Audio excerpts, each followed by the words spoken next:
Hello everyone, स्वागत है आप सभी लोगों का शिक्षा फॉर नौकरी में। इस वीडियो लेक्चर में हम लोग डिस्कस करने वाले हैं उत्तराखंड टेट 2025 के लिए मैराथन सेशन रहेगा, जिसमें आज हम लोग ईवीएस के पेपर को स्टडी करने वाले ईवीएस पेपर नंबर 1 को देखेंगे।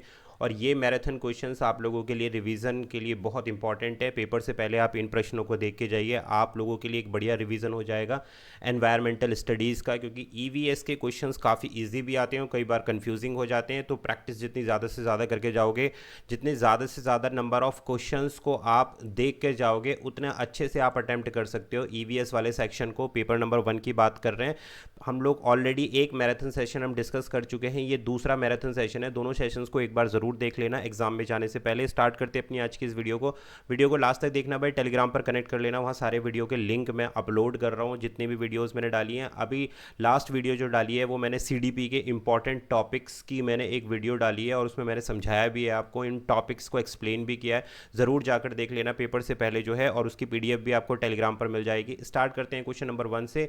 एक पारिस्थितिकी तंत्र में बायोमास का एक उल्टा पिरामिड किस स्थिति में देखा जा सकता है? ऑप्शन नंबर 1 घास का मैदान, वन, तालाब या फिर रेगिस्तान। राइट आंसर है ऑप्शन नंबर सी इसका। पारिस्थितिकी तंत्र यानी कि इकोसिस्टम, इकोसिस्टम की बात हो रही है। इकोसिस्टम वाला चैप्टर बहुत इंपॉर्टेंट है। कई सारे इकोसिस्टम होते हैं हमारे एनवायरनमेंट में, उन सारी चीज़ों की स्टडी आपको करनी है। एक बार नज़र ज़रूर मार लेना थ्योरी चैप्टर पर, एक बार रीड करोगे समझ में आ जाएगा। पारिस्थितिकी तंत्र में बायोमास का एक उल्टा पिरामिड किस स्थिति में देखा जाता है? ऑप्शन नंबर सी इसका अभिष्ट उत्तर हो गया, क्योंकि बाकी अन्य जितने भी बायोमास होते हैं वो उपभोक्ताओं की तुलना में क्या होते हैं? बहुत ज़्यादा कम होते हैं। तो इसलिए इसका राइट आंसर क्या है? ऑप्शन नंबर ए इसका राइट आंसर है। नेक्स्ट क्वेश्चन 2, उत्तराखंड में फूलों की घाटी को राष्ट्रीय उद्यान घोषित करने के पीछे मुख्य पारिस्थितिक कारण क्या था? तो उत्तराखंड में भाई कौन सी डिस्ट्रिक्ट में पड़ती है, या कौन से डिस्ट्रिक्ट में आती है फूलों की घाटी? यूनेस्को वर्ल्ड हेरिटेज साइट है फूलों की घाटी।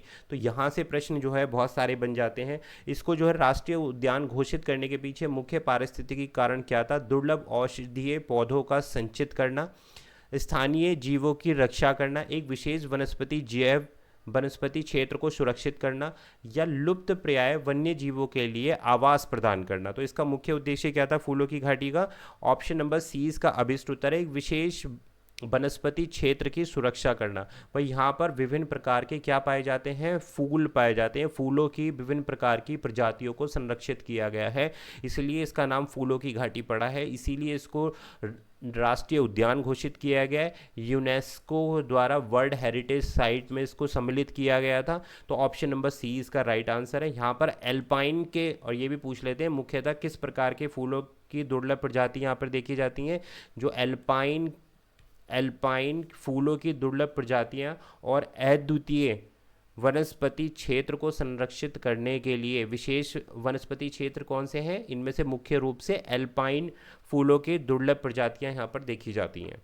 नेक्स्ट क्वेश्चन नंबर 3, राष्ट्रीय पाठ्य चर्चा की रूपरेखा एनसीएफ 2005 के अनुसार प्राथमिक स्तर पर ईवीएस को पढ़ाने का सबसे उपयुक्त उद्देश्य क्या है? पेडागोजी में ईवीएस में ऐसे क्वेश्चंस कई बार रिपीट किए गए, प्रीवियस ईयर के क्वेश्चंस में भी पूछे गए हैं। तो इस प्रकार के प्रश्नों को आपको गलत नहीं करना है। नेशनल कैरिकुलम फ्रेमवर्क आपके लिए बहुत इंपॉर्टेंट है। सीडीपी में भी, ईवीएस में भी, एसएसटी में भी क्वेश्चन इंक्लूड होगा। साइंस में भी आपको इस तरीके के क्वेश्चन देखने के लिए मिलेंगे। बच्चों को पर्यावरण के बारे में औपचारिक वैज्ञानिक ज्ञान प्रदान करना, बच्चों को प्राकृतिक और सामाजिक सांस्कृतिक पर्यावरण के बीच संबंध का पता लगाने और समझने में सक्षम बनाना, पर्यावरण मुद्दों के बारे में बच्चों के बीच रटने की समझ विकसित करना। तो देखो, रटने की समझ को कभी भी विकसित करना या रटने वाला जो भी ऑप्शन है उसको हमेशा डिलीट कर देना। बच्चों को पर्यावरण कानून और नीतियों को याद करने के लिए, भाई याद करने के लिए कभी भी मैंने आपको बताया कि जो भी हम पढ़ाई बच्चों को पढ़ा रहे हैं वो याद करना, रटना, इन सारी चीज़ों से हम दूर करने। हमें बच्चे के अंदर समझ, अंडरस्टैंडिंग को बिल्ड करना है, समझ को बिल्ड करना, अधिगम यानी कि लर्निंग को बिल्ड करना है, ना ही कि उसको याद कराना है। क्लियर हो गई बात? तो यहाँ राइट आंसर आपके लिए क्या रहेगा? ऑप्शन नंबर, क्या पूछा गया था पढ़ाने के लिए सबसे उपयुक्त उद्देश्य क्या है? तो सबसे उपयुक्त भाई आपका हो गया ऑप्शन नंबर 20 का राइट आंसर। बच्चों को प्राकृतिक, सामाजिक, संस्कृत, पर्यावरण के बीच में संबंध का पता लगाना और समझ में सक्षम बनाना, यही प्राथमिक स्तर पर ईवीएस पढ़ाने का मुख्य उद्देश्य है अकॉर्डिंग टू एनसीएफ। क्वेश्चन आएगा 4 निम्नलिखित में से कौन सा एक जलीय पारिस्थितिकी तंत्र के बायोम का सबसे अच्छा उदाहरण है। मैंने बताया था आपको इकोसिस्टम कई तरीके के होते हैं, तो यहाँ पर कौन सा इकोसिस्टम की बात हो रही है, यहाँ पर जलीय पारिस्थितिकी तंत्र की बात हो रही है कि इसके बायोम का सबसे अच्छा उदाहरण कौन सा है। दलदल है, टैगा वन है, सवाना है या फिर टुंड्रा है। तो option number A is the right answer. तो देखो दलदल क्या है भाई, दलदल जो है कोई पारिस्थितिकी तंत्र नहीं है। दलदल एक प्रकार की कैसी आर्द्र भूमि होती है, आर्द्र भूमि होती है दलदल, ना ही कि एक पारिस्थितिकी तंत्र। बाकी टैगा वन, सवाना, टुंड्रा ये सारे के सारे हमारे क्या है, पारिस्थितिकी तंत्र हैं। ठीक है, तो ये जलीय पारिस्थितिकी तंत्र का एक प्रकार नहीं है, तो यह एक बायोम नहीं है। क्लियर हो गई बात, दलदल एक बायोम नहीं है, ये एक प्रकार की क्या है, आर्द्र भूमि है। नेक्स्ट क्वेश्चन नंबर 5, जैव आवर्धन बायोमैग्निफिकेशन के लिए सबसे महत्वपूर्ण शर्त क्या है, ये आपको बताना है। ऑप्शंस देखते हैं। प्रदूषकों को का जल्दी विघटित हो जाना, जीवों द्वारा प्रदूषकों का तेजी से विसर्जन, खाद्य श्रृंखला के माध्यम से प्रदूषकों का क्रमिक सांद्रण, सभी जीवों में समान रूप से प्रदूषकों का अवशोषण हो जाना। तो राइट आंसर है यहाँ पर ऑप्शन नंबर सी, खाद्य श्रृंखला के माध्यम से प्रदूषकों का क्रमिक सांद्रण, सांद्रण मतलब कॉन्सेंट्रेशन हो जाना, पानी में घुल जाना। ठीक है, तो ऑप्शन सी इसका अभिष्ट उत्तर हो गया। नेक्स्ट बढ़ेंगे क्वेश्चन नंबर 6 पर। उत्तराखंड के संदर्भ में ये प्रश्न पूछा गया है। इस प्रकार के प्रश्न आपको ईवीएस में डेफिनेटली देखने के लिए मिलेंगे। उत्तराखंड की ज्योग्राफी से आपको क्वेश्चन ईवीएस में ज़रूर देखने के लिए मिलेगा। ज्योग्राफी से भी मिल सकता है आपको, उत्तराखंड के कल्चर के बारे में भी मिल सकता है, उत्तराखंड की इम्पोर्टेंट्स जो डेट होती हैं, जो इम्पोर्टेंट डेट हैं जिसमें सेलिब्रेट किया जाता है, उत्तराखंड राज्य का गठन कब हुआ, इस प्रकार के क्वेश्चन भी आपसे पूछ लिए जाएंगे। ज्योग्राफी, किस प्रकार की भूमि है उत्तराखंड की, क्या क्या कृषि कार्य होते हैं, उत्तराखंड के संदर्भ में धुरा शब्द का अर्थ क्या है। क्वेश्चन पर वापस आते हैं। पहाड़ी चोटी को धुरा बोलते हैं, नदी घाटी, पहाड़ी दर्रा या फिर विशाल पठार। तो धुरा शब्द का इस्तेमाल भाई पहाड़ी दर्रों को बताने के लिए उत्तराखंड में बोला जाता है। जितने भी पहाड़ी दर्रे होते हैं, धुरा अक्सर जो पहाड़ी दर्रे या ऊंचे मार्गों के लिए किया जाता है। फॉर एग्जाम्पल जैसे उत्तराखंड में लातू धुरा, धुरा का मतलब दर्रा, ठीक है, या फिर माना धुरा, माना दर्रा। तो ये कुछ दो आपके इम्पॉर्टेंट जो है दर्रे हैं उत्तराखंड के। ऑप्शन नंबर सी पहाड़ी दर्रा। नेक्स्ट क्वेश्चन आएगा 7, जल प्रदूषण निवारण और नियंत्रण अधिनियम किस वर्ष पारित हुआ था। 1974, 81, 86 या 1992। तो भाई ये पारित हुआ था 1974 में। जल प्रदूषण निवारण यानी कि पॉल्यूशन को कंट्रोल करने के लिए, वाटर को ट्रीट करने के लिए, यानी कि निवारण करने के लिए और उसका कंजर्वेशन करने के लिए, नियंत्रण करने के लिए, संयंत्रण करने के लिए, कंजर्वेशन करने के लिए जो अधिनियम पारित हुआ था वो कौन से ईयर में हुआ था, 1974 में। नेक्स्ट क्वेश्चन नंबर 8, प्राथमिक स्तर पर ईवीएस की कक्षा को एकीकृत करने का मुख्य कारण क्या है। छात्रों को अलग अलग विषयों के बोझ से बचाना, बच्चों को उनके परिवेश को समग्र रूप से देखने में मदद करना, शिक्षकों के लिए पाठ्यक्रम को आसान बनाना, विषय वस्तु को अधिक आकर्षक बनाना। तो राइट आंसर क्या है इसका, 8 के लिए राइट आंसर है हमारे पास ऑप्शन नंबर बी। क्या है भाई, देखो शिक्षकों के लिए पाठ्यक्रम को आसान बनाना, ऑप्शन सी बिल्कुल हटा दो। विषय वस्तु को अधिक आकर्षक बनाना ये भी हटा दो, क्योंकि क्या पूछा गया है, ईवीएस की शिक्षा को एकीकृत करने का मतलब क्या होता है, सभी को कंबाइन कर देना, मिलाकर सभी चीज़ों को कंबाइन कर देना, मिलाना। तो बच्चों को उनके परिवेश को समग्र रूप से देखने में मदद करने के लिए क्या किया गया था, एकीकृत किया गया था। एकीकृत के बाद ही हमारी कौन सी शिक्षा आई, समावेशी शिक्षा आई। ठीक है, पहले इससे पहले जो थी हमारी शिक्षा वो एकीकृत शिक्षा थी। एकीकृत शिक्षा को आगे जब अपडेट किया गया तो उसे क्या बोला गया, समावेशी शिक्षा बोला गया। ऑप्शन नंबर ए बी इसका अभिष्ट उत्तर हो गया। नेक्स्ट क्वेश्चन नंबर 9 पर आते हैं। उत्तराखंड में 2013 की केदारनाथ त्रासदी का मुख्य कारण क्या था। तो 2013 में आप सभी को पता है केदारनाथ त्रासदी हुई थी, तो उसका मुख्य कारण भूकंप, भूस्खलन, बादल फटना या नदी का मार्ग बदलना। तो सभी को पता होना चाहिए, होगा ही। बादल फटना और ग्लेशियर जो था, कहाँ की बात हो रही है, केदारनाथ की बात हो रही है। तो केदारनाथ में ऊपर की तरफ जो ग्लेशियर था वहाँ बादल फटा था और ग्लेशियर झील फटी थी, जिसके कारण काफ़ी ज़्यादा नुकसान हुआ था, काफ़ी तबाही हुई थी पानी से। और ये जो कौन सा ग्लेशियर है ये भी पूछ लिया जाएगा कि ग्लेशियर जो झील थी वो कौन सी थी। तो उसका नाम है भाई चोराबरी ग्लेशियर था ये, चोराबरी ग्लेशियर था जो फटा था केदारनाथ में, जहाँ से पानी आया था बहुत ज़्यादा। तो ऑप्शन नंबर सी इसका राइट आंसर है। नेक्स्ट क्वेश्चन 10, निम्नलिखित में से कौन सा जीव एक खाद्य श्रृंखला में प्राथमिक उपभोक्ता और द्वितीय उपभोक्ता दोनों के रूप में कार्य कर सकता है? बहुत बढ़िया कोई प्रश्न है। शेर, हिरण, भालू या गिद्ध?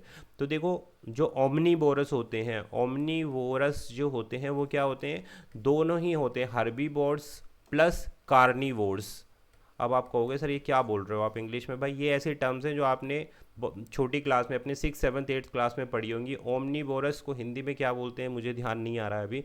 ओमनीवोरस वो जीव जंतु होते हैं जो शाकाहारी भी होते हैं और मांसाहारी भी होते हैं, यानी कि हर्बीवोर भी होते हैं और ओमनीवोर्स भी होते हैं, सॉरी कार्निवोर्स भी होते हैं। शाकाहारी और मांसाहारी दोनों होते हैं, उनको ओमनीवोर्स की कैटेगरी में रखा जाता है। तो हिरण क्या है भाई? हिरण यहाँ पर शाकाहारी है, शेर कार्निवोरस है, मांसाहारी है, गिद्ध भी मांसाहारी है। तो ऑप्शन नंबर सी भालू जो है दोनों उपभोक्ता का काम करता है खाद्य श्रृंखला में, हर्बीवोर्स का भी काम करता है और कार्निवोर्स का भी काम करता है। तो ऑप्शन नंबर सी इसका अभिष्ट उत्तर हो गया है। ठीक होगी बात। नेक्स्ट बढ़ेंगे क्वेश्चन नंबर 11। पारिस्थितिकी में, इकोसिस्टम में सिक्वेंशियल अनुक्रम, सिक्वेंशियल सक्सेशन का क्या अर्थ है? एक पारिस्थितिकी तंत्र में ऊर्जा का प्रवाह सिक्वेंशियल सक्सेशन कहलाता है। एक क्षेत्र में प्रजातियों का समय के साथ क्रमिक प्रतिस्थापन, या ऑप्शन सी बोलता है विभिन्न पारिस्थितिकी तंत्रों के बीच बातचीत, किसी भी पारिस्थितिकी तंत्र में प्रजातियों का स्थिर रहना। सक्सेशन का मतलब क्या? अनुक्रम हो रहा है, मतलब एक के बाद एक आगे बढ़ता चला जा रहा है क्रम, तो उसे हम क्या बोलते हैं? सीक्वेंशियल, मतलब सीरीज में। ऐसा नहीं है एक के बाद तीसरा आ गया स्टेज, नहीं, एक के बाद दूसरा, दूसरे के बाद तीसरा। तो ये क्या है? सीक्वेंशियल सक्सेशन, मतलब आगे बढ़ते चले जाना। तो ऑप्शन नंबर 20 का अभिष्ट उत्तर हो जाएगा। एक क्षेत्र में प्रजातियों का समय के साथ में जो क्रमिक प्रतिस्थापन होता है, मतलब आगे बढ़ जाती हैं प्रजातियां। तो ऑप्शन नंबर 20 का राइट आंसर। नेक्स्ट क्वेश्चन 12, निम्नलिखित में से कौन सा उत्तराखंड की एक प्रमुख जनजाति है? मैंने बोला था उत्तराखंड से आपके प्रश्न देखने के लिए मिलेंगे, तो यहाँ से जनजाति के बारे में प्रश्न आ गया है। जनजाति मतलब एक प्रकार से कल्चर हो गया, तो इस कल्चर के बारे में ज़रूर देखना। उत्तराखंड के में एग्ज़ाम दे रहे हो तो भाई इस प्रकार के प्रश्न आपको देखने के लिए मिलेंगे। ऑप्शन ए भील, थारू, मुंडा या फिर गौंड। तो राइट आंसर है थारू। आपको पता होगा एक जनजाति है, और कौन से क्षेत्र में पाई जाती है? तराई, तराई और भावर, तराई और भावर क्षेत्रों में पाई जाती है। निवास करने वाली जो प्रमुख जनजाति है वो कौन सी है भाई? थारू जाति है। नेक्स्ट क्वेश्चन नंबर 13, एक शिक्षक अपने छात्रों को उनके घर के आसपास पाए जाने वाले पौधों की पत्तियों को इकट्ठा करने और उन्हें एक एल्बम में चिपकाने के लिए कहता है। इस गतिविधि का मुख्य उद्देश्य क्या है? ऑप्शंस ए छात्रों के हस्तकला कौशल का मूल्यांकन करना, छात्रों में अवलोकन कौशल विकसित करना, पौधों के नाम याद करना है, या छात्रों को घर का काम देना। तो घर का काम देना तो नहीं है, पौधों का नाम याद करना भी नहीं है, छात्रों में अवलोकन कौशल को विकसित करना, ऑब्जर्वेशनल स्किल्स को इम्प्रूव करने के लिए इस प्रकार के प्रश्न जो है दिए जाते हैं। इस प्रकार की गतिविधि यानी कि एक्टिविटी बेस्ड लर्निंग है। एक्टिविटी में बच्चा लर्निंग बाय डूइंग से भी सीखेगा, ऑब्जर्वेशन यानी कि देख कर, अवलोकन करके भी सीखेगा। यहाँ पर हस्तकला कौशल का मूल्यांकन नहीं हो रहा है। ऑप्शन बी इसका अभिष्ट उत्तर होगा 13 के लिए। नेक्स्ट क्वेश्चन बढ़ेंगे 14, क्योटो प्रोटोकॉल का मुख्य उद्देश्य क्या था? क्योटो प्रोटोकॉल PYQ का प्रश्न रहा है ये प्रश्न आया है इस टॉपिक से। ओजोन परत के क्षरण को रोकना, जलवायु परिवर्तन के लिए जिम्मेदार ग्रीन हाउस गैसों के उत्सर्जन को कम करना, अंतर्राष्ट्रीय वन्य जीव व्यापार को विनियमित करना, ये जैव विविधता का संरक्षण करना। तो जो क्योटो प्रोटोकॉल का मुख्य उद्देश्य था भाई ऑप्शन नंबर बी, जलवायु परिवर्तन के लिए जितनी भी जिम्मेदार ग्रीन हाउस गैसेस का उत्सर्जन है उनको कम करना है। जो ग्रीन हाउस गैसेस में, ग्रीन हाउस प्रक्रिया में जो गैसेस रिलीज होती हैं वातावरण में, उनका उत्सर्जन को कम करना क्योटो प्रोटोकॉल का एक मुख्य उद्देश्य था। प्रश्न नंबर 15, निम्नलिखित में से कौन सा रोग इटाई नामक बीमारी के कारण बनता है? मरकरी प्रदूषण, कैडमियम प्रदूषण, लेड प्रदूषण या फिर आर्सेनिक प्रदूषण। तो राइट आंसर है हमारे पास ऑप्शन नंबर बी। जो इकाई नामक बीमारी का कारण बनता है वो है कैडमियम, CD के द्वारा जो प्रदूषण होता है उसको हम बोलते हैं कैडमियम प्रदूषण, और इससे इटाई नामक बीमारी होती है। इस प्रकार के प्रश्न आपको मिल जाएंगे ईवीएस में देखने के लिए। नेक्स्ट क्वेश्चन नंबर 16, एक शिक्षक द्वारा हमें पानी क्यों बचाना चाहिए जैसा प्रश्न पूछता है और उन्हें समूह में चर्चा करने के लिए कहता है। यह किस शिक्षण सिद्धांत पर आधारित है? इसको व्याख्यान विधि बोलेंगे, रटने पर आधारित बोलेंगे, पूछताछ आधारित बोलेंगे, या प्रदर्शन विधि बोलेंगे? तो देखो अभिष्ट उत्तर क्या होगा, आप सभी को पता है कि हमें पानी क्यों बचाना चाहिए। तो ये क्या हो गया, इंक्वायरी बेस्ड लर्निंग हो गई। आप प्रश्न के माध्यम से बच्चे के जो भी न्यू आइडियाज़ हैं, जो भी न्यू थिंकिंग है इस टॉपिक के बारे में, उसको आप निकालना चाहते हैं, इसलिए आपने किस शिक्षा विधि का इस्तेमाल किया, पूछताछ आधारित विधि का इस्तेमाल किया। रटने का कोई मतलब ही नहीं है। व्याख्यान लेक्चर आपने दिया नहीं है तो इसको भी हटा दो। प्रदर्शन डिमॉन्स्ट्रेशन अभी कुछ हुआ नहीं है, यानी कि आप लैब में नहीं लेके गए बच्चे को, या आप बाहर कोई आउटडोर फील्ड में आपने कुछ करके नहीं दिखाया, प्रदर्शन विधि ये नहीं है। तो पूछताछ आधारित विधि है ये। नेक्स्ट क्वेश्चन नंबर 17, स्कॉट वन्य जीव अभ्यारण्य उत्तराखंड में किस जानवर के संरक्षण के लिए स्थापित किया गया है? इंपॉर्टेंट प्रश्न है। स्कॉट वन्य जीव अभ्यारण्य उत्तराखंड में किस जानवर को संरक्षित करता है? कस्तूरी मृग को करता है, हिमालय तहर को करता है, हिम तेंदुआ, या फिर चीता? तो ऑप्शन नंबर ए के साथ आप जाओ, इसका राइट आंसर है जो स्कॉट वन्य जीव अभ्यारण्य है, कस्तूरी मृग जो मृग है उसको संरक्षित करने के लिए स्थापित किया गया। बढ़िया क्वेश्चन है, आएगा क्वेश्चन ऐसा। क्वेश्चन नंबर 18, जैव संरक्षण हॉटस्पॉट की अवधारणा किसने विकसित की थी? नॉर्मन मायर्स ने की थी, यूजेन ओडोम ने की थी, ए.जी. टेस्ले ने की थी, या चार्ल्स डार्विन ने की थी? तो जैव संरक्षण हॉटस्पॉट जो है नॉर्मन मायर्स ने की थी, 18 का राइट आंसर है। और कौन से ईयर में की थी? 1988 में की थी, ईयर भी ध्यान रख लेना। नॉर्मन मायर्स ने की थी जैव संरक्षण हॉटस्पॉट। क्लियर। नेक्स्ट बढ़ेंगे क्वेश्चन नंबर 19, भूजल को रिचार्ज करने का सबसे प्रभावी प्राकृतिक तरीका कौन सा है? नहरों का निर्माण करना, नदियों का मार्ग बदलना, वर्षा जल संचय करना, या बांधों का निर्माण करना? तो देखो जो बारिश के जल, जो वर्षा का जल है उसको आप संचय करोगे, वो सबसे अच्छा एक प्रभावी तरीका है कि आप भूजल को रिचार्ज करोगे। जैसे मैंने आपको प्रीवियस मैराथन में भी बताया था, अंडरग्राउंड आपको पानी को इकट्ठा करना है, एक पिट खोदना है, ठीक है, जिसको स्टोरेज भी बोलते हैं, रिचार्ज करने के लिए, यानी कि भूजल को भरने के लिए, भूमि जल को भरने के लिए। और इससे क्या मिलता है? डिस्टिल्ड वाटर मिलता है, डिस्टिल्ड वाटर मिलता है, यानी कि प्योरेस्ट फॉर्म ऑफ वाटर जो है आपको मिलेगा ये इस प्रकार से। क्लियर होगी बात। नेक्स्ट बढ़ेंगे क्वेश्चन नंबर 20, उत्तराखंड में पर्वतीय क्षेत्रों में पाए जाने वाले किस पेड़ की पत्ती का उपयोग पारंपरिक रूप से भोजन परोसने के लिए किया जाता है? बढ़िया, एकदम मस्त क्वेश्चन है आने के लिए। बांज वृक्ष है, बुरांश है, चीड़ है, देवदार है? सभी का आपने नाम सुना होगा, ये सारे के सारे पेड़ हैं अलग अलग प्रकार के। तो कौन सा पर्वतीय क्षेत्रों में पाए जाने वाले किस पेड़ का उपयोग पारंपरिक रूप से भोजन परोसने के लिए किया जाता है? तो देखो इनमें से कोई भी वृक्ष ऐसा नहीं है जिसका इस्तेमाल पारंपरिक रूप से भोजन परोसने के लिए, ये जिसके मतलब पत्ती का इस्तेमाल, पेड़ का नहीं, पत्ती का इस्तेमाल जो है नहीं किया जाता है। देखो बुरांश आपको पता है, बुरांश का इस्तेमाल कहाँ किया जाता है? बुरांश हमारा राज्य वृक्ष है, और बुरांश राज्य वृक्ष है, और बुरांश जो है इससे क्या है, शरबत बनाया जाता है, बुरांश का शरबत बनाया जाता है। चीड़ के जो पेड़ होते हैं आपको पता है खाद के लिए और अन्य चीज़ बनाने के लिए इसका इस्तेमाल किया जाता है, फर्नीचर के लिए। देवदार जो है, देवदार जो है सदाबहार पेड़ है। और बांज जो है भाई, ये बांज भी एक प्रकार का पेड़ है, लेकिन इसका इस्तेमाल जो है नहीं किया जाता, इसका इस्तेमाल नहीं किया जाता है पत्तियों का उपयोग करने के लिए। तो अब बात आती है भाई कि कौन से पेड़ का इस्तेमाल किया जाता है, कौन से पेड़ की पत्ती का यहाँ पर इस्तेमाल किया जाता है? तो यार ये जो है इसको बांज क्या करता है, एक चीज़ मैं बता देता हूँ आपको। बांज जो है जल संरक्षण के काम में आता है। ये प्रश्न बन सकता है यहाँ पर कि जल संरक्षण के लिए कौन सा महत्वपूर्ण यहाँ पर वृक्ष है उत्तराखंड में? तो बांज का वृक्ष है, जल संरक्षण में महत्वपूर्ण है। उत्तराखंड में इसे हरा सोना के नाम से भी जाना जाता है, प्रचलित है ये बहुत ज़्यादा। हरा सोना संज्ञा किसको दी गई है, कौन से वृक्ष को दी गई है? वो बांज है। बुरांश राज्य वृक्ष है जिसका जूस बनाया जाता है, मतलब शरबत में इसका इस्तेमाल किया जाता है। तो अब वो कौन सा पेड़ है जो जिसकी पत्तियों का उपयोग पारंपरिक भोजन में किया जाता है? तो वो पेड़ है भाई मालू का पेड़ है। मालू और एक पेड़ और है जिसका नाम है तिमिल, मालू और तिमिल, इसको नोट डाउन कर लेना, इंपॉर्टेंट हो गया ये। मालू और तिमिल जो वृक्ष है उसकी पत्तियों का इस्तेमाल भोजन परोसने के लिए उत्तराखंड में किया जाता है। बात क्लियर हो गई। बांज का ध्यान रखना, बांज जो पेड़ है जल संरक्षण के लिए इसका इस्तेमाल किया जाता है, इसको हरा सोना भी बोला जाता है। नेक्स्ट बढ़ेंगे क्वेश्चन नंबर 21। प्राथमिक स्तर पर ईवीएस को सीखने सिखाने में कहानी सुनाना एक प्रभावी रणनीति क्यों मानते हैं?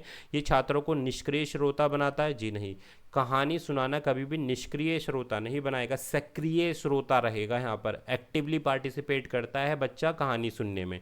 यह छात्रों के सीखने और उनकी सामाजिक संस्कृति संदर्भ से जोड़ता है। यह केवल मनोरंजन का साधन नहीं है, छात्रों में अनुशासन स्थापित करता है। तो सबसे अच्छा जो यहाँ पर विकल्प है वो है यह छात्रों के सीखने को उनके सामाजिक और सांस्कृतिक संदर्भ से जोड़ता है कहानी सुनाना। Next question 22। निम्नलिखित में से कौन सा जैव विविधता के 3 स्तरों का सही संयोजन है? जो जैव बायोडाइवर्सिटी है उनके 3 स्तरों का सही संयोजन कौन सा? प्रजाति, पारिस्थितिकी तंत्र और जीन। प्रजाति, जनसंख्या या समुदाय, पारिस्थितिकी तंत्र, समुदाय या फिर बायोम, जीन, जनसंख्या या बायोम। तो राइट आंसर है यहाँ पर ऑप्शन नंबर ए। सबसे पहले आपकी प्रजाति आ गई, उसके बाद पारिस्थितिकी तंत्र हो गया, उसके बाद आ जाएगा जीन। तो ये बिल्कुल सही है। आनुवांशिक विविधता जो होती हैं जैसे, तो इसमें सबसे पहले आ जाती है आनुवांशिक विविधता जिसको जीन बोलते हैं, प्रजातीय विविधता और पारिस्थितिकी तंत्र विविधता। तो ऑप्शन नंबर ए के साथ आप जाओ, यहाँ पर ए इसका अभिष्ट उत्तर हो जाएगा। नेक्स्ट बढ़ेंगे क्वेश्चन नंबर 23 के साथ में। क्वेश्चन 23 बोलता है वायुमंडल में ठोस निलंबित ठोस कण जिसको क्या बोलते हैं सस्पेंडेड पार्टिकुलेट मैटर को मापने के लिए किस उपकरण का उपयोग किया जाता है? बहुत इंपॉर्टेंट है। इनकी वायु में जितने भी प्रदूषण के कण जो होते हैं उनको मापने के लिए किस उपकरण का यूज़ किया जाता है? Spectrophotometer, high vacuum air sampler, barometer, anemometer. तो यहाँ जो यूज़ होता है वो है high vacuum air sampler. High vacuum से पता चल रहा है कि जो वायुमंडल की एयर है जिसमें पार्टिकल होते हैं छोटे छोटे, चाहे वो पोल्यूशन के हो, जल वाष्प के हो, या फिर जो डस्ट होती है उसके पार्टिकल हो, तो वो प्योरीफाई करने के लिए हाई वैक्यूम प्रोड्यूस किया जाता है जिससे कि इसमें जितने भी पार्टिकल हैं वो खिंच जाते हैं और वायु जो है, एयर जो है वो क्लीन हो जाती है। तो ये उपकरण का इस्तेमाल किया जाता है। बैरोमीटर का इस्तेमाल वायुमंडलीय दबाव यानी कि एटमॉस्फेरिक प्रेशर को मेज़र करने के लिए, वायुमंडलीय दबाव को मेज़र करने के लिए बैरोमीटर का इस्तेमाल किया जाता है। एनियोमीटर का इस्तेमाल कहाँ किया जाता है? हवा की गति को मापने के लिए एनियोमीटर का इस्तेमाल किया जाता है। बैरोमीटर एटमॉस्फेरिक प्रेशर, वायुमंडलीय दबाव को मापने के लिए किया जाता है। ठीक हो गई बात। और हाई वैक्यूम एयर सैम्पलर का इस्तेमाल सस्पेंडेड पार्टिकुलेट मैटर, जितने भी एयर में पार्टिकल्स होते हैं पोल्यूशन के, उनको क्लीन करने के लिए, एयर को क्लीन करने के लिए इस इक्विपमेंट का यूज़ किया जाता है। Next question number 24। Project tiger किस वर्ष शुरू किया गया था? 1970, 1973, 1986 या 1992? काफ़ी इंपॉर्टेंट क्वेश्चन है, रिपीट हो जाता है ये क्वेश्चन कई बार। तो 1973 में प्रोजेक्ट टाइगर, जितने भी प्रोजेक्ट्स थे, जितने भी टाइगर्स थे उनको सेव करने के लिए प्रोजेक्ट टाइगर शुरू किया गया था। काफ़ी इंपॉर्टेंट ये मिशन था उस समय का, क्योंकि उस समय टाइगर किलिंग बहुत ज़्यादा हो रही है, टाइगर की प्रजाति जो है बिल्कुल विलुप्त होती जा रही थी, तो इसलिए प्रोजेक्ट टाइगर को शुरू किया गया था 1973 में। Next question number 25। निम्नलिखित में से कौन सा पारिस्थितिकी तंत्र की सेवा का एक उदाहरण नहीं है? परागण, जल चक्र का नियमन, मिट्टी का निर्माण करना, या जीवाश्म ईंधन का उपयोग करना। तो इनमें से कौन सा पारिस्थितिकी तंत्र की सेवा का एक उदाहरण नहीं है? ऑप्शन नंबर डी, जो जीवाश्म ईंधन का उपयोग करना एक पारिस्थितिकी तंत्र का सेवा का उदाहरण नहीं है। परागकण भी एक पारिस्थितिकी तंत्र के अंतर्गत आता है। भाई जल चक्र का नियमन यानी कि जो वाटर साइकिल है उसके बारे में, वाटर साइकिल भाई इकोसिस्टम का पार्ट है, परागकण भी इकोसिस्टम का पार्ट है, मिट्टी का निर्माण भी है। बट जीवाश्म ईंधन का उपयोग जो है ये क्या है? एक मानवीय गतिविधि है, ये प्राकृतिक गतिविधि नहीं है। ये क्या है? मानवीय गतिविधि के अंतर्गत आता है, जो पर्यावरण पे क्या कर रही है भाई? जो पर्यावरण पर डायरेक्ट रूप से, प्रत्यक्ष रूप से प्रभाव डाल रही है। मानवीय गतिविधि है, आप जीवाश्म ईंधन का उपयोग करेंगे उससे पोल्यूशन होगा, यानी कि पोल्यूशन से एयर इम्प्योर होगी। तो ये क्या हो रहा है, सारी की सारी मानवीय गति है। ये जीवाश्म की तंत्र की सेवा का एक उदाहरण नहीं है। मिट्टी का निर्माण करना, ये क्या है, ये समय के साथ में जितने भी आपके जो पेड़ होते हैं वो गल जाते हैं, सड़ जाते हैं, तो डिकम्पोज हो जाते हैं, तो क्या होता है, मिट्टी का निर्माण होता है। जल चक्र का नियमन होना, परागकण एक ऐसी प्रोसेस है जिसके थ्रू क्या होता है भाई, अब जो हमारे फ्लावर्स होते हैं उससे एक दूसरे फ्लावर्स का निर्माण होता है, तो उस प्रोसेस को परागकण के माध्यम से होता है। यानी कि जो भी हमारी मक्खी होती हैं, बर्ड्स होती हैं, उनके पैरों में जो पराग चिपक जाते हैं और एक जगह से दूसरी जगह पर चले जाते हैं, उसी से फर्टिलाइजेशन होता है, ऐसे बोल सकते हो आप, प्लांट्स में। तो ये एक इकोसिस्टम का एक पार्ट है, बट ऑप्शन डी नहीं है। नेक्स्ट क्वेश्चन नंबर 26, टिहरी बांध का निर्माण किस नदी पे किया गया था? बहुत ही आसान सा प्रश्न है। गंगा, यमुना, भागीरथी, अलकनंदा। तो ऑप्शन नंबर सी इसका अभिष्ट उत्तर है। भागीरथी गंगा की एक सहायक नदी है। भागीरथी और अलकनंदा मिलकर क्या बन जाता है भाई, गंगा रिवर का निर्माण होता है। तो ये भागीरथी रिवर पर बना हुआ है टिहरी बांध। नेक्स्ट क्वेश्चन नंबर 27, एक शिक्षक छात्रों को एक क्षेत्रीय सर्वेक्षण पर ले जाया जाता है। इस रणनीति का सबसे महत्वपूर्ण लाभ क्या पड़ेगा? छात्रों को कक्षा के बाहर मनोरंजन मिलता है, छात्रों को प्रत्यक्ष अनुभव से सीखने का अवसर मिलता है, शिक्षक को कम पढ़ाना पड़ता है, या छात्रों को घर से दूर रखना। तो ऑप्शन बी इसका अच्छा उदाहरण है। छात्रों को प्रत्यक्ष अनुभव से सीखने का अवसर मिलेगा। जो भी हमारी क्षेत्रीय सर्वेक्षण है या सर्वे मेथड हो गया ये, या फिर आप बोल सकते हैं इसको फील्ड ऑब्जर्वेशन या फील्ड सर्वे, कुछ भी बोल सकते हो आप। फील्ड सर्वे मेथड के थ्रू आप क्या करोगे, बच्चों में अवलोकन विधि को बढ़ावा दोगे। प्रत्यक्ष यानी कि डायरेक्ट एक्सपीरियंस मिलेगा बच्चे को, सीखने का, प्रत्यक्ष रूप से सीखने का मौका मिलता है इस माध्यम से। अवलोकन विधि भी बढ़ती है, प्रत्यक्ष अनुभव भी मिलता है यहाँ से। तो option number B is the right answer. Next question number 28, सतह के पानी पर यूट्रोफिकेशन का मुख्य कारण क्या होता है? जो पानी की सतह होती है उस पर यूट्रोफिकेशन का मुख्य कारण क्या होता है? सल्फर डाइऑक्साइड होता है, नाइट्रेट और फॉस्फेट होता है, कार्बन डाइऑक्साइड होता है, या फिर मरकरी होता है। तो ऑप्शन नंबर बी इसका अभिष्ट उत्तर है। नाइट्रेट्स और फॉस्फेट पानी की सतह में यूट्रोफिकेशन का एक मुख्य कारण होता है। इससे क्या होता है, जो शैवाल होते हैं पानी में, जो भी शैवाल होते हैं उसमें क्या होता है, वृद्धि हो जाती है, उसमें वृद्धि हो जाती है। शैवाल बढ़ेंगे पानी में तो ऑक्सीजन की, जो भी घुलित ऑक्सीजन है पानी में, उसकी क्या हो जाती है, कमी हो जाती है। ध्यान देना, शैवाल में वृद्धि, शैवाल एक तरीके से क्या, वीड्स जो होते हैं, शैवाल में वृद्धि होगी पानी में, पोल्यूशन है एक तरीके का ये। तो ये क्या करेंगे, घुलित ऑक्सीजन को कंज्यूम कर लेंगे और ऑक्सीजन की मात्रा को कम कर देंगे, जिससे कि जो भी जलीय जीव हैं वो नहीं जी पाते पानी के अंदर, क्योंकि उसमें ऑक्सीजन की मात्रा कम हो गई, पोल्यूशन बढ़ गया। क्लियर हो गई बात? तो ऑप्शन नंबर बी, नाइट्रेट और फॉस्फेट पानी की सतह में यूट्रोफिकेशन का मुख्य कारण है। नेक्स्ट बढ़ेगा क्वेश्चन नंबर 29, निम्नलिखित में से कौन सी गैस पृथ्वी के वायुमंडल में सबसे अधिक ग्रीन हाउस प्रभाव उत्पन्न करती है? कार्बन डाइऑक्साइड है, मीथेन है, जलवाष्प है, या फिर नाइट्रस ऑक्साइड है? बढ़िया प्रश्न है भाई ये। तो यहाँ पर राइट आंसर रहेगा ऑप्शन नंबर सी, जो जलवाष्प है वो क्या करेगा, पृथ्वी के वायुमंडल में सबसे अधिक ग्रीन हाउस प्रभाव को उत्पन्न करने का काम यहाँ पर ऑप्शन नंबर सी का है, जलवाष्प का। नेक्स्ट क्वेश्चन नंबर आएगा 30, पर्यावरणीय प्रभाव आकलन, जिसको इंग्लिश में क्या बोला शॉर्ट में EIA का मुख्य उद्देश्य क्या है? केवल विकास परियोजनाओं के लिए मंजूरी देना, विकासात्मक परियोजनाओं के पर्यावरण परिणामों का मूल्यांकन करना, पर्यावरणीय नियमों को लागू करना, केवल प्रदूषण को मापना। तो ऑप्शन नंबर 20 का अभिष्ट उत्तर हो गया, विकासात्मक परियोजना के पर्यावरणीय परिणामों का मूल्यांकन करना EIA का मुख्य उद्देश्य है। तो भाई ये थे हमारा मैराथन सेशन EVS पेपर 1 के लिए। आई होप आपको क्वेश्चन का लेवल बहुत ही बढ़िया लगा होगा। इस सेशन को ज़्यादा से ज़्यादा सभी लोगों के साथ में शेयर कर देना। वीडियो पसंद आई तो लाइक करके कमेंट ज़रूर कर देना। मिलेंगे आपसे एक और नए सेशन में, मैराथन सेशन में।